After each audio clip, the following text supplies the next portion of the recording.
Okay, you guys know I'm passionate about leadership development, and I understand that not everybody else is. And you know what? It's really hard to do something when you're not passionate about it or you're not motivated to do it. Now, you know you have a very big problem if you don't have enough leaders. But a lot of people don't think about this. You have a bigger problem if you're not motivated to do anything about it. I mean, you just don't get excited about leadership development. You're too busy to think about it. You're being pulled in 20 different directions, so you can't keep your focus on it even if you wanted to.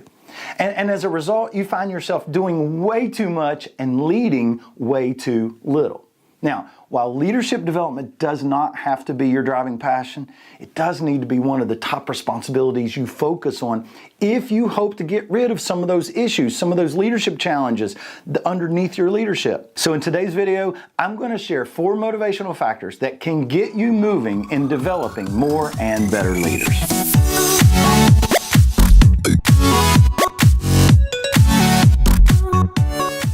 Hey guys, this is Mac Lake bringing you tips, tools, and techniques helping you develop more and better leaders.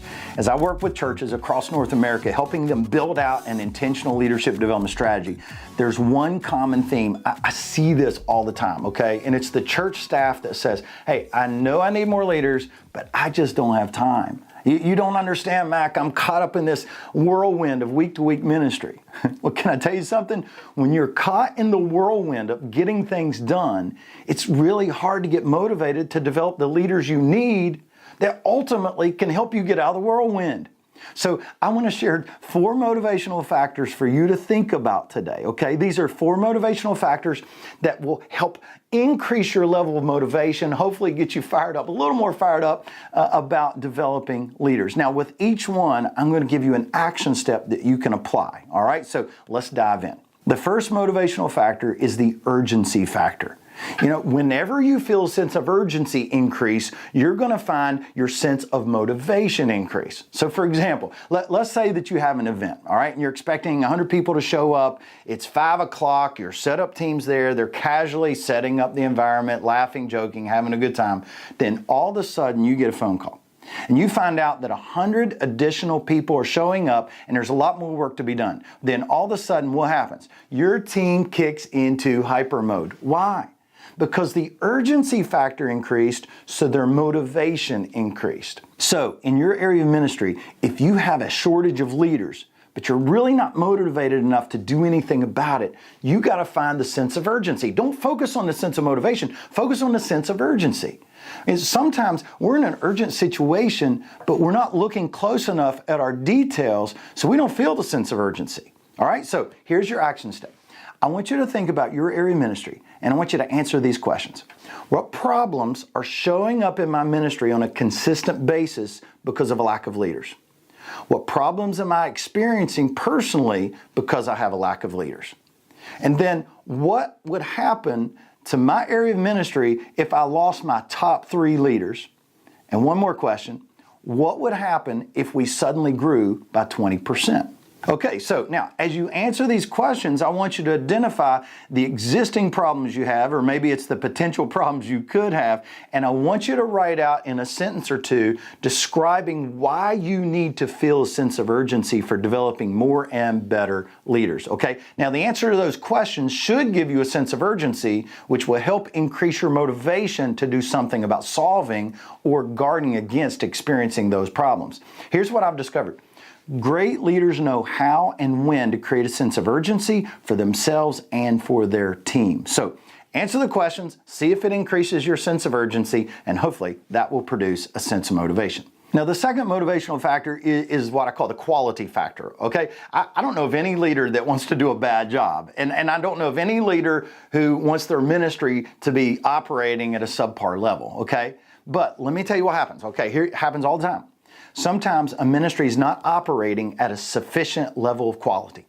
And when this happens, the sense of momentum in that ministry begins to die off. It begins to suffer, okay? So the staff person over that area immediately begins to focus on working harder to improve it rather than working smarter to improve it. So if you're not careful, you can make the situation worse. So how many times have you seen this, okay? You have a shortage of leaders and the ministry's suffering. Momentum's going down. Now, instead of focusing on increasing the number or quality of your leaders, you decide, I got an idea. We'll add an event to get some momentum going. Or, hey, I got an idea. Let's create some new resources that might help get momentum going. Or, hey, what if I increase the number of relational touches I'm giving personally to everybody in my ministry? Now, none of those are bad, but do you see the problem? You're increasing the workload on yourself.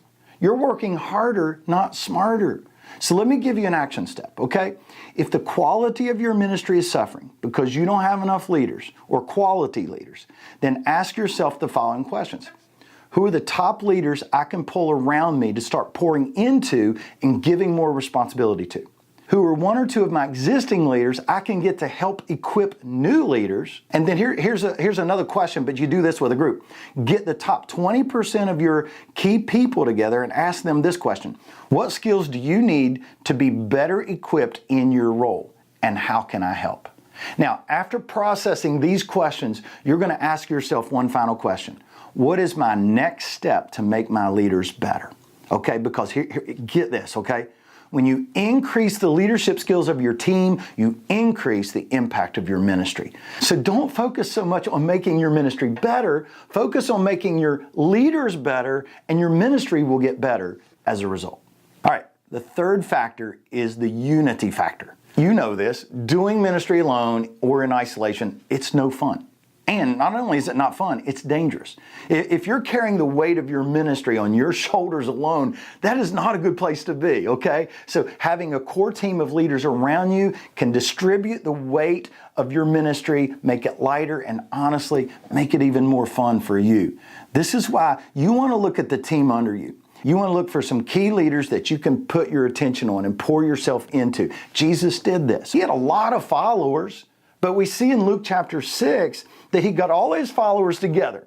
And then as he had them all together, he looked out in the crowd and he chose 12 to be his core team to work with and to work through. Okay, here's your action step. I want you to draw 3 circles, okay? All right, when you draw the 3 circles, I want you to put your name in the middle circle.